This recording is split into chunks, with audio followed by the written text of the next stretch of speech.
After his impressive victory at Dunbar in September 1650, Oliver Cromwell was slow to consolidate on his victories in Scotland.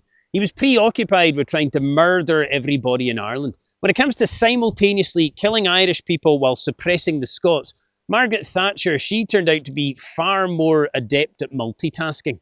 With Cromwell preoccupied with his godly work in Ireland, the Scots took the opportunity to try and harbour some nationalist sentiment by coronating Charles II on New Year's Day 1651. Charles II was able to muster enough Scottish support to raise an army that marched into England and got its arse handed to it at the Battle of Worcester in September 1651, after it turned out there wasn't nearly as much Royalist support in the north of England as the Daily Mail would have you believe.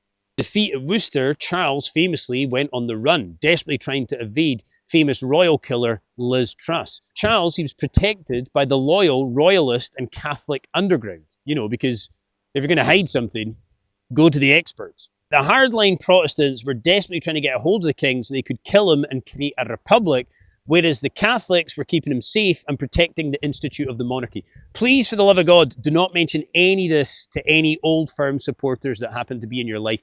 I don't think that their little hearts could take it. Cromwell, he couldn't get his hands on the king, but he could get his hands on the symbol of royal authority in Scotland, the Scottish crown jewels. Cromwell, he had taken the English regalia to cash converters, and he had similar designs for the Scottish crown jewels as well. After his coronation, Charles had sent the Scottish regalia here to Dunnottar Castle, south of Aberdeen, under the protection of the hereditary keeper of the Scottish crown jewels, William Keith, the Earl Marshal. But Keith, he was locked up in the Tower of London, and so the protection of the Scottish regalia fell to the castle's governor, George Ogilvy. The Cromwellian forces, they besieged Dunnottar Castle for 8 months, during which time there are various stories as to how Ogilvy was able to successfully smuggle the Scottish regalia out of Dunnottar Castle to safety. The most famous story involves the wife of a local minister, Christian Granger.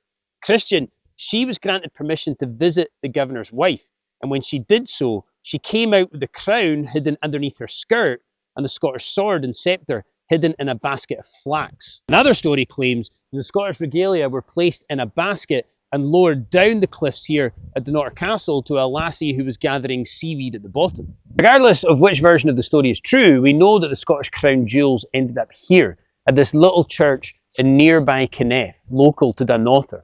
Here, the local minister, James Gardner, he buried the crown underneath a slab in front of the altar and the sword and sceptre underneath the pews at the front of the church.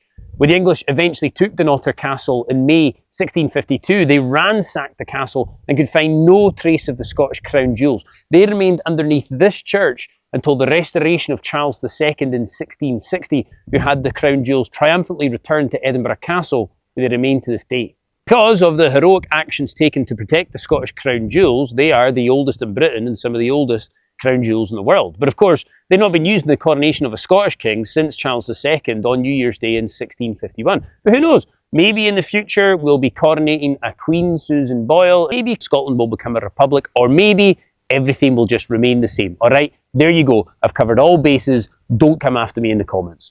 When you visit Dunnottar Castle, it's easy to see how it took Cromwell 8 months to get his hands on this place. Although, to be fair, waiting 8 months to get a result in Aberdeen is pretty standard stuff.